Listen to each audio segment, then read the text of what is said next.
সতীবাক্য নাকি কখনো অন্যথা হয় না? এটা কি সত্যি? 1 বছর যাইতে না যাইতেই জমিরের শরীরে কুষ্ঠের লক্ষণ প্রকাশ পাইল। সতীরমণীর কথা ফলিয়া গেল। সর্বাগ্যে জমিরের মুখেই কুষ্ঠের ক্ষত দেখা দিল। হ্যাঁ, আমি বৈশাখী বলছি। কণ্ঠে বৈশাখীতে তোমাদের স্বাগত জানাই।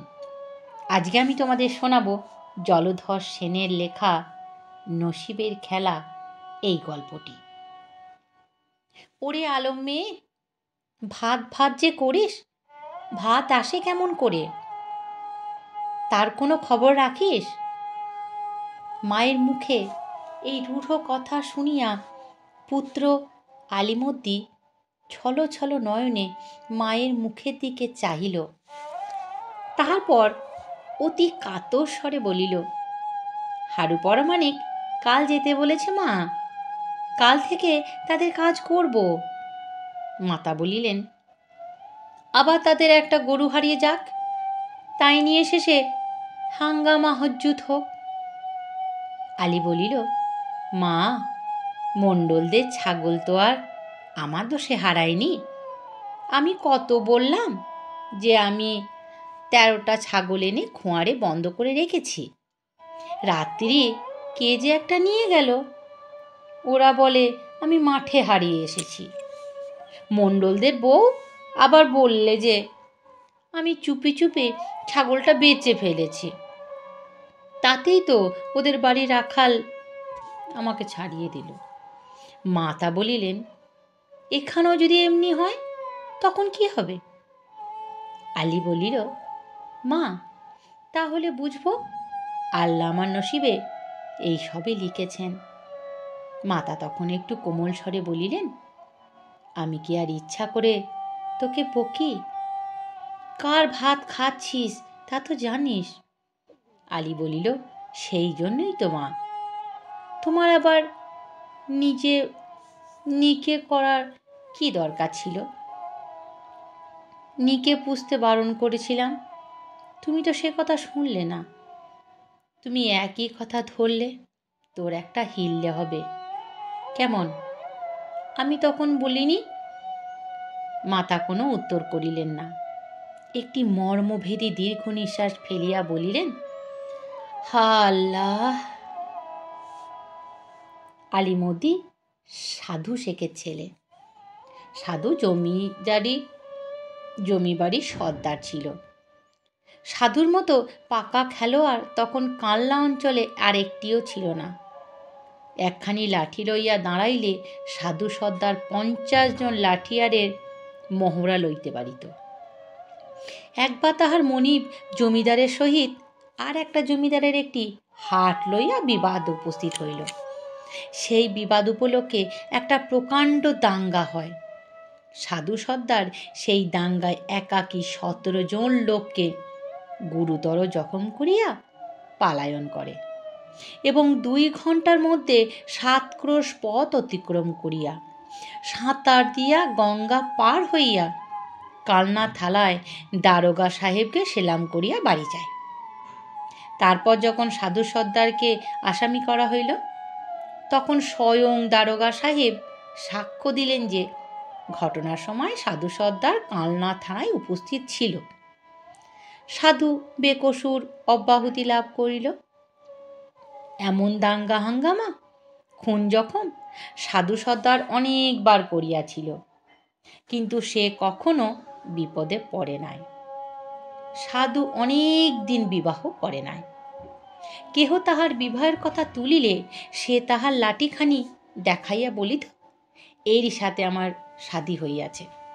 তাহার পর যেবার স্বরূপগঞ্জে একটা দাঙ্গা হয়, সেই দাঙ্গার পর মনিরুদ্দিন বিশ্বাসের খুবসুরত বেটিকে দেখিয়া সাধুর বিবাহের ইচ্ছা হয়।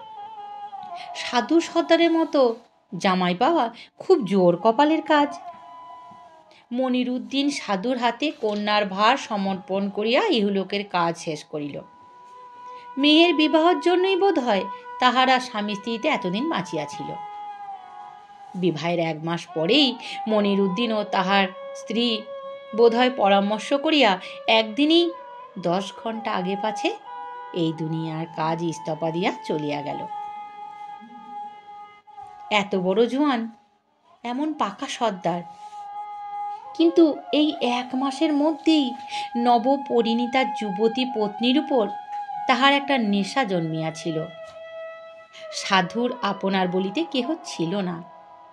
যখন এতকাল পরে সে বিবাহ করিল, তখন সে মনে ভাবিয়াছিল বউ তার আর বাপ মায়ের কাছে থাকিবে, সে নিশ্চিন্ত মনে বাবুর বাড়ি সর্দারি করিবে, আর যখন তখন এই সামান্য 10 ক্রোশ পথ দেখিতে দেখিতে পার হইয়া স্বরূপগঞ্জে আসিবে।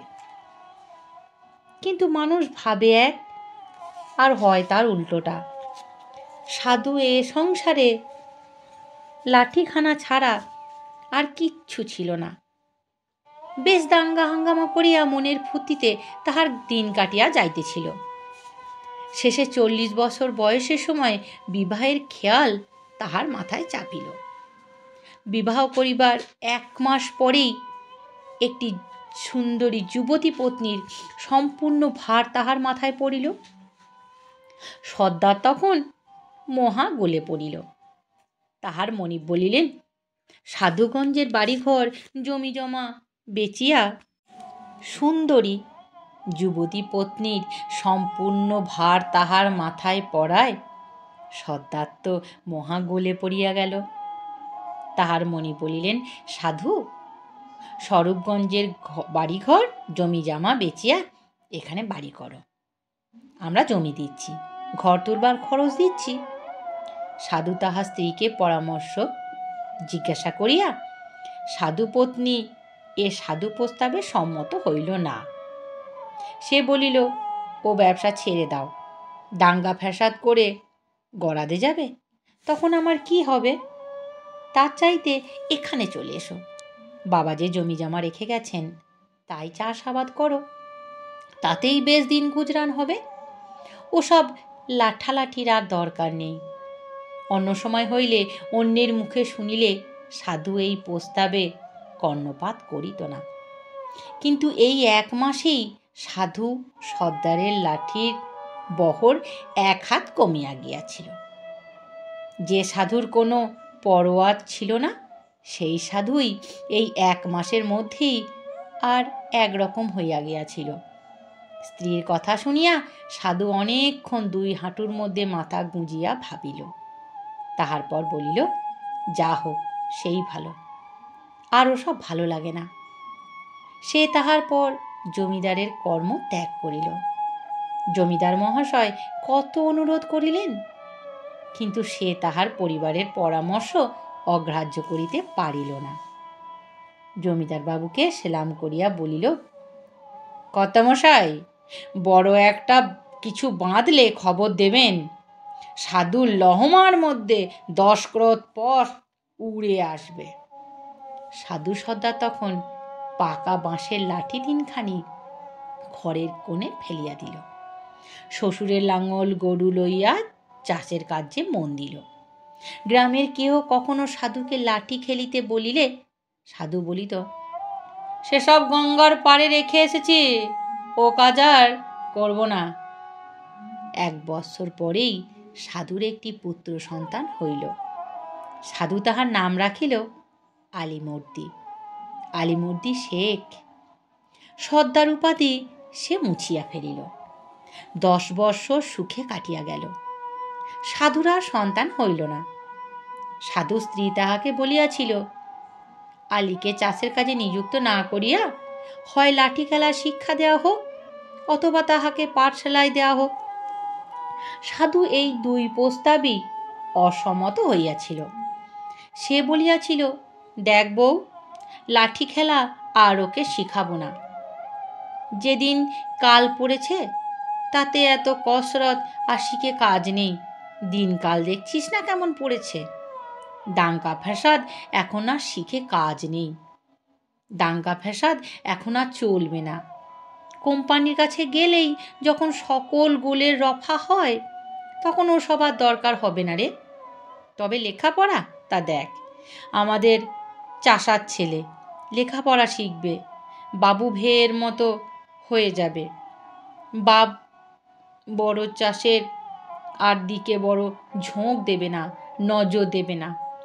লেখাপড়া শিখিয়ে ছেলেটাকে পায়া ভারী করে কাজ নেই। আর এখনো তো ওর উমর 11 বছর উমর, এখন তো খেলা করি বেড়াক। আমি যে কদিন আছি সে কদিন ওকে আর ভাবতে হবে না। এরপর আমাদের এই জমি জমা চাষাবাদ করেই ও বেশ দিন গুজরান করতে পারবে। সুতরাং আলিমদ্দি কোনো কাজই করিত না, সময় মতো বাড়িতে আসিয়া আহার করিত আর নিজের মনে খেলা করিয়া বেড়াইত। এমন সময়ে একদিন সাধুর শরীর বড়ই অসুস্থ বোধ হইল। রাত্রিতে কম্প দিয়া জ্বর এমন জ্বর আসিল, 3 দিন আর সে জ্বর ছাড়িল না। চতুর্থ দিনে আলিমর্দি কবিরাজ ডাকিয়া ডাকিয়া আনিল। কবিরাজ সাধুকে পরীক্ষা করিয়া বলিল, জ্বর আজই কমে যাবে, কিন্তু গায়ে বোধ হয় মা ঠাকুরান বাহির হইয়াছে। কবিরাজের কথাই ঠিক হইল। সাধুকে বসন্ত রোগে ধরিল। 10 দিন চিকিৎসার পর সাধু স্ত্রী পুত্রকে কাঁদাইয়া চলিয়া গেল। সাধু স্ত্রী নাবালক ছেলেটি লইয়া ব্যাকুল সাগরে পড়িল। কেমন করিয়া দিনপাত হইবে তাহা সে ভাবিয়া পাইল না। তখন পার্শ্বের গ্রামের জমির শেখ তাহাদের বাড়িতে বড়ই আনাগোনা আরম্ভ করিল। সাধু স্ত্রীর বয়স তখন 30 বছর হয় নাই, তাহার সৌন্দর্য তখনও যায় নাই। জমির সাধু স্ত্রীকে একদিন বলিল, দেখো তোমাদের বড় কষ্ট হচ্ছে, যে জমা জমি আছে ছেলে মানুষ কি আর তা রক্ষা করিতে পারিবে? 12 ভূতের সমস্ত লুটে খাবে। তার চাইতে এক কাজ করো, আমি তোমাকে নিকে করি।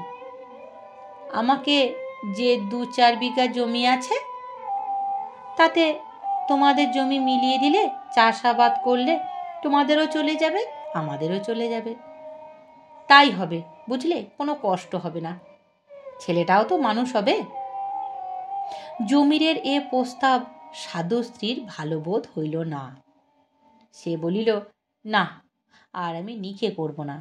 কষ্টে টিষ্টে ছেলেটাকে মানুষ করতে পারলে আর আমাদের দুঃখ থাকবে না। তুমি যদি একটু দয়া করো তাহলে আমাদের জমি থেকে যা হয় তাতেই আমাদের বেশ চলে যাবে, কি বলো? জমির বুদ্ধিমান ছিল, সে মনে করিল তাড়াতাড়ি করিয়া কাজ নাই, 2-4 মাস যাক, তখনই দেখা যাবে।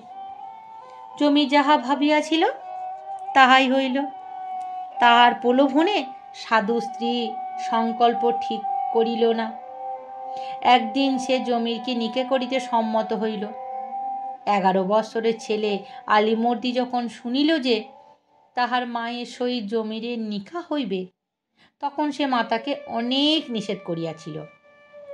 কিন্তু তাহার মাতা তাহাতে বলিল, তোর ভালোর জন্যই এ কাজ করছি, এতে তোর একটা হিল্লে হবে, নইলে যা কিছু আছে সব তো বেহাত হয়ে যাবে। আলিমর্দি মায়ের বিবাহে আগ্রহ দেখিয়া নীরব হইল। তারপর যথাসময়ে আলিমর্দির মাতার সহিত জমিরের বিবাহ হইয়া গেল। আলিমর্দির মাতা তাহাদের বাড়ি ঘর দুয়ার বিক্রয় করিয়া ছেলেটিকে লইয়া জমির বাড়িতে উঠিয়া গেল। তখন জমির নিজ মূর্তি ধারণ করিল। সে ইতিপূর্বেই জমিদারের নায়েবের সহিত পরামর্শ করিয়া সাধুর জমি কয়খানি গ্রাস করিবার ব্যবস্থা করিয়াছিল। তখন তাহা প্রকাশ হইয়া পড়িল। একদিন জমির বাড়িতে আসিয়া তাহার স্ত্রীকে বলিল, এসব কি ব্যাপার? বুঝতে পারি না, তোমাদের জমির আজ 3 বৎসরের খাজনা বাকি, তাছাড়া বকেয়া বাকি ও অনেক টাকা বাকি। নায়েব মহাশয় বললেন যে এই 4 মাসের মধ্যে যদি বকেয়া টাকা চুকাইয়া না দেওয়া হয় তাহা হইলে সমস্ত জমি তাহারা অন্যের সঙ্গে বন্দোবস্ত করে দেবেন। কই, এত বাকির কথা তো তুমি কোনোদিনও আমাকে বলো নাই।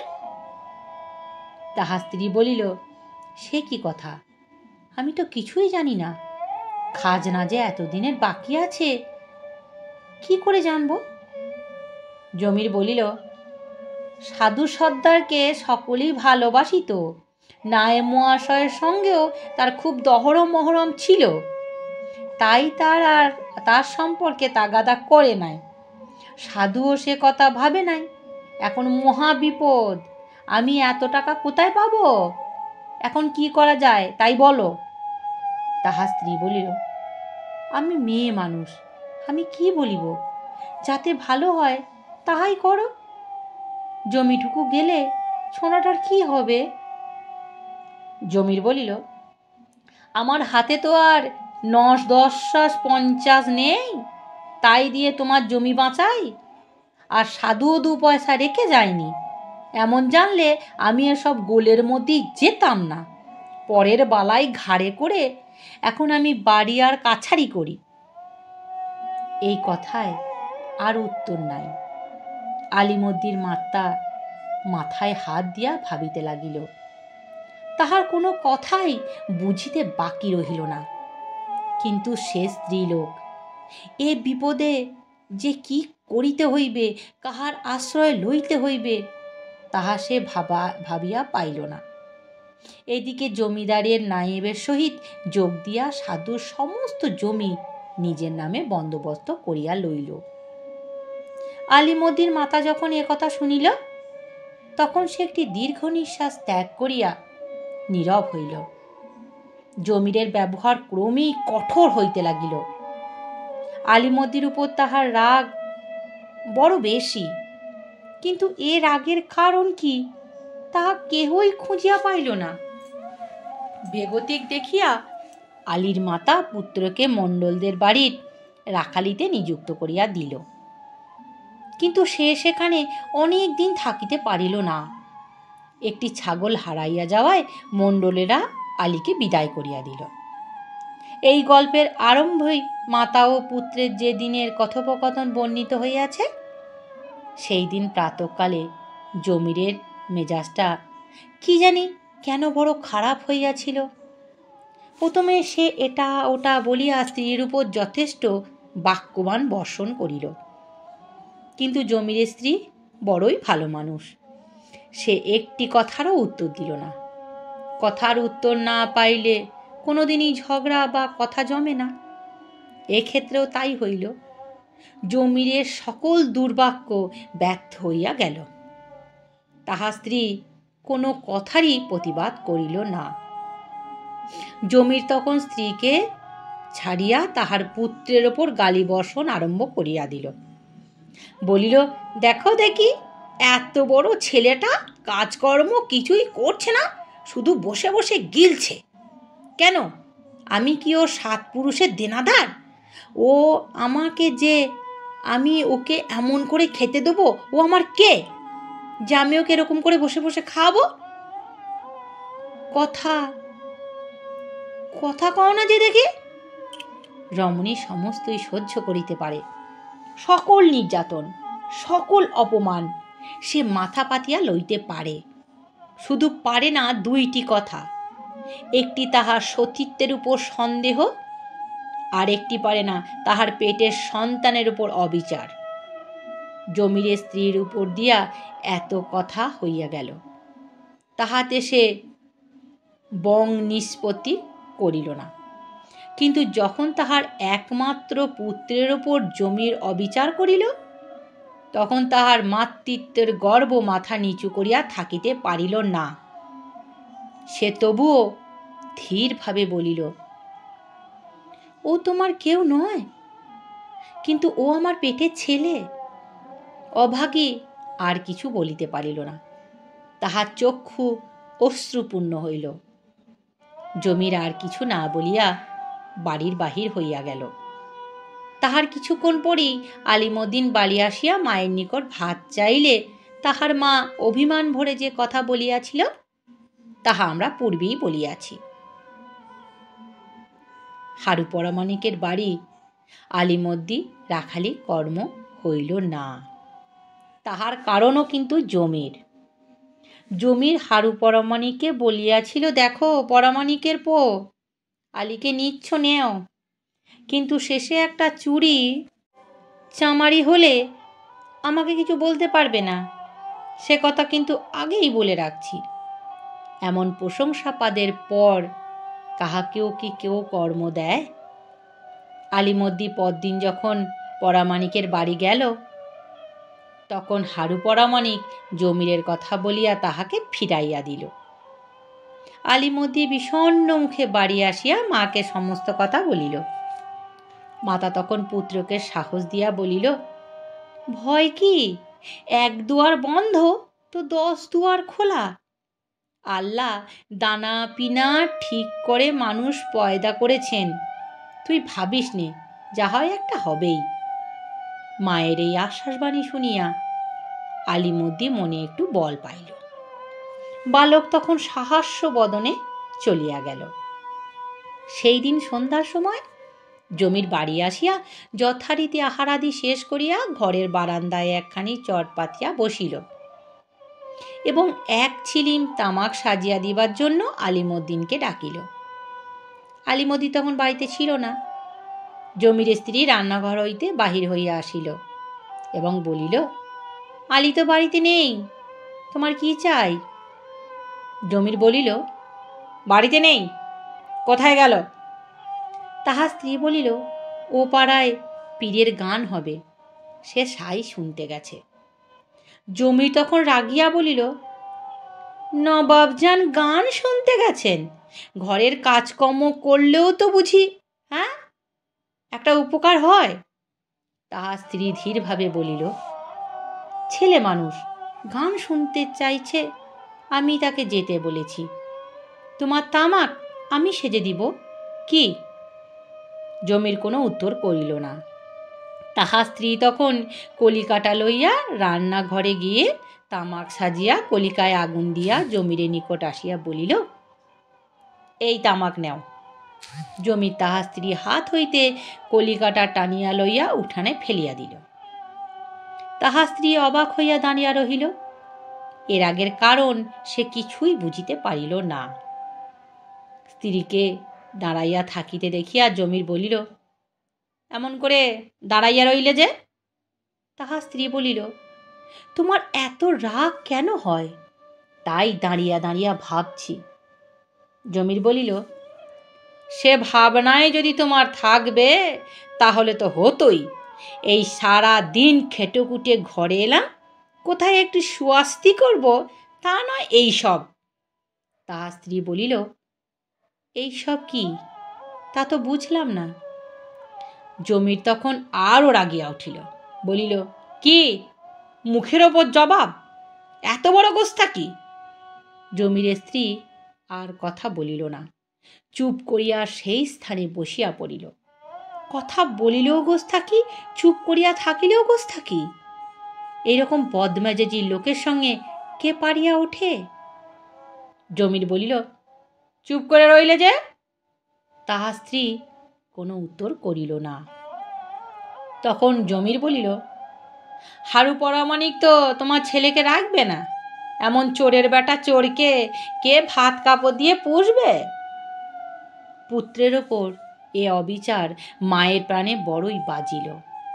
সে মনে করিয়াছিল কোনো কথারই উত্তর দিবে না, কিন্তু যখন তাহাকে উত্তর দিতেই হবে তখন সে অতি ধীর স্বরে বলিল, আলী কোনো দিন চুরি করে নাই।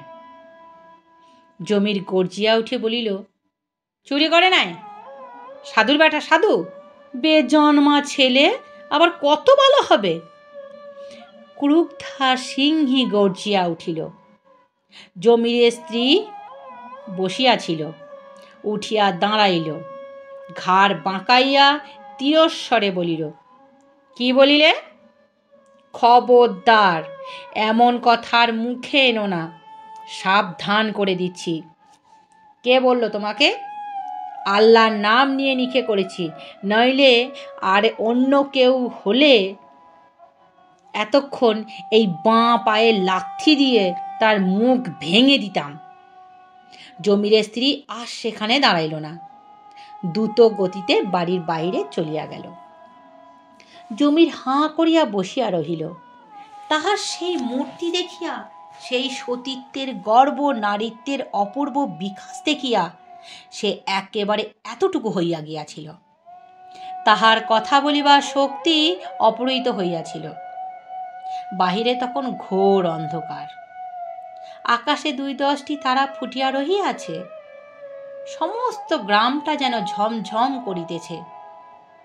নিকটের জঙ্গলে ঝিঝি পোকার স্বর সেই ঘনা অন্ধকার রজনীর নিস্তব্ধতা ভঙ্গ করিতেছিল। জমির বসিয়া ভাবিতে লাগিল, তাহার স্ত্রী কোথায় চলিয়া গেল? এই অন্ধকার রাত্রিতে বাড়ির বাহির হইয়া সে তো পুকুরে আত্মহত্যা করিতে গেল না তো? তাহার মনে ভয়ের সঞ্চার হইল।